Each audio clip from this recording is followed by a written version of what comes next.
Notre Père, qui es aux cieux, délivre-nous du mal. On peut trouver un peu triste que le Notre Père se termine sur le mot « mal ». Mais justement, on demande à Dieu de nous en délivrer, de nous en arracher. Il faudrait presque traduire comme ça. Parce que le mal, c'est tout ce qui nous éloigne de Dieu, tout ce qui dévie notre chemin avec Dieu. Et donc c'est un cri final, un cri plutôt joyeux. Délivre-nous, parce que toi seul peux le faire, de ce qui nous éloigne de toi. Nous avons envie de marcher avec toi, Seigneur.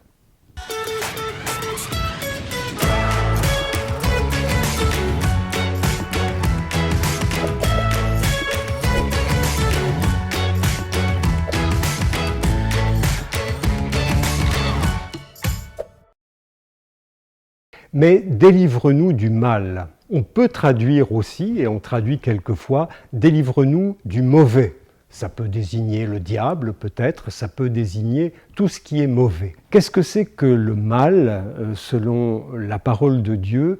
C'est tout ce qui nous éloigne de Dieu et de son intimité, de son inspiration. C'est quand on essaie de faire les choses par soi-même. Alors, délivre-nous du mal, ça veut dire remets-nous sur la route, Seigneur, avec toi, en ta compagnie. Donc, qu'il nous délivre du mal, c'est-à-dire des solutions qu'on pensait avoir trouvées mais qui mènent à rien, pour nous emmener sur cette route incroyable, inconcevable, qui est la route avec lui. Et c'est vraiment ce qu'on peut demander à la fin de cette prière à notre Père. Délivre-nous du mal, restaure notre relation avec toi pour que nous fassions notre chemin avec toi.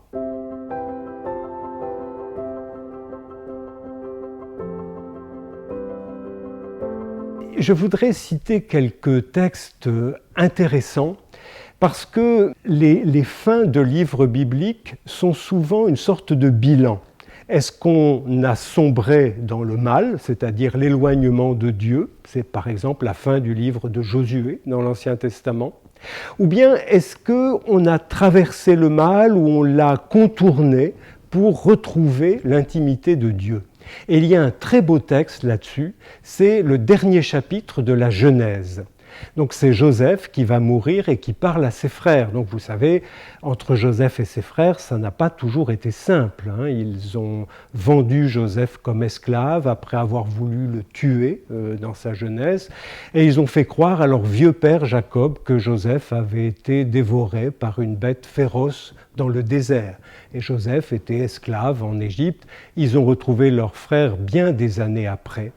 Et Joseph, sur son lit de mort, fait une sorte de bilan.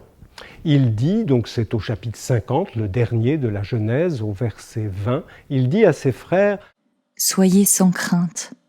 Vais-je prendre la place de Dieu? Vous aviez voulu me faire du mal. Dieu a voulu le changer en bien, afin d'accomplir ce qui se réalise aujourd'hui, préserver la vie d'un peuple nombreux. » C'est très intéressant. Ça veut dire dans cette structure du mal que les frères avaient mise en place, la haine contre Joseph, la volonté de le tuer, de l'éloigner en tout cas, de le faire passer pour mort. C'est quand même dur, lourd dans une famille de vivre avec des gens comme ça. Dieu a travaillé pour en faire du bien, pour en faire sortir du bien. Et voilà qui est Dieu, qui est notre Père. Celui qui, même quand tout nous abandonne, quand on s'éloigne de lui, trouve un chemin pour aller vers la vie. Joseph a retrouvé ses frères, ils vivent ensemble. Joseph va mourir paisiblement avec Dieu en annonçant qu'il aura un continuateur, ce sera Moïse dans le livre suivant. Mais voyez le mal que vous aviez médité, Dieu a médité d'en faire du bien. Il travaille de l'intérieur les structures ou les cheminements pervers pour en faire de la vie. Comme le dit Joseph, donc, faire vivre un peuple nombreux. Et ça, se faire vivre, c'est une expression typique de Joseph dans le livre de la Genèse. Et je pense que c'est notre mot d'ordre à tous les chrétiens. Faire vivre un peuple nombreux, mettre la vie là où elle manque, mettre la vie là où elle est déniée, là où des choses pas très claires sont mises en place pour faire dévier les choses.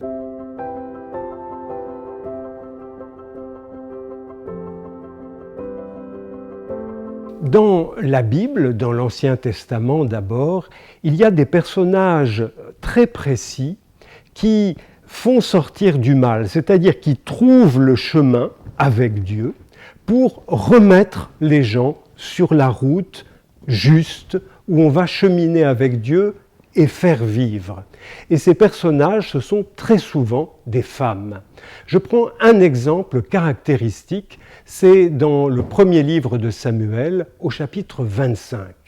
Donc David, ce sont les débuts du jeune David, qui est le nouveau Messie d'Israël, mais qui n'est pas reconnu par le roi en place, Saül, donc il doit errer avec ses hommes dans les déserts et se faire employer ici et là.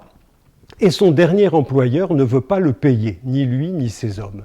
Donc David dit, on va aller chez lui, il s'appelle Nabal, on va le tuer, lui et tous les hommes de sa maison. On va massacrer tout le monde. Et puis il y a un serviteur de ce Nabal qui prévient la femme de Nabal, Abigail, qui est une femme sensée, intelligente et belle, et qui lui dit, voilà ce que ton mari a fait, il a refusé de payer David pour ses services rendus, et je crois bien que David va venir se venger.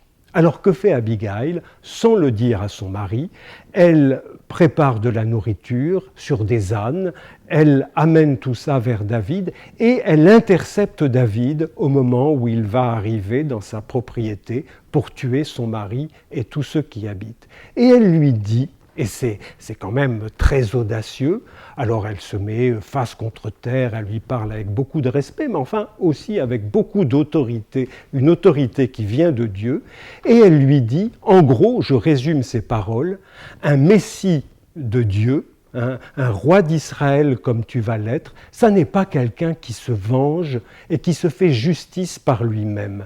Tu le regretteras un jour quand tu seras sur le trône et tu verras que tu n'es pas du tout en conformité avec Dieu si tu fais ce que tu as prévu, massacrer tout le monde. Alors je te le dis, change d'avis. Et que fait David? Il change d'avis. Et il dit à Abigail, ce verset qui est pour moi un des plus beaux de la Bible, « Béni soit le Seigneur, Dieu d'Israël, qui t'a envoyé en ce jour à ma rencontre. Béni soit ton intelligence, et béni sois-tu, toi qui m'as retenu aujourd'hui d'en venir au sang et de me sauver par ma propre main. » Quand un homme peut dire ça à une femme au moins une fois dans sa vie, le salut n'est pas loin. Ça veut dire que David a compris qu'Abigail le faisait sortir du mal, le sortir du mauvais, pour le remettre sur la route juste que Dieu avait prévue pour lui comme Messie. Et à bien des reprises, et jusqu'au matin de la résurrection, où les femmes dirigeront les disciples vers le juste chemin, le Christ ressuscité, et pas vers leur peur et leur incroyance qu'ils portent en eux, les femmes sont celles qui sont en quelque sorte les auxiliaires de Dieu, de notre Père, pour montrer la voie juste, la voie vivifiante où Dieu nous conduit.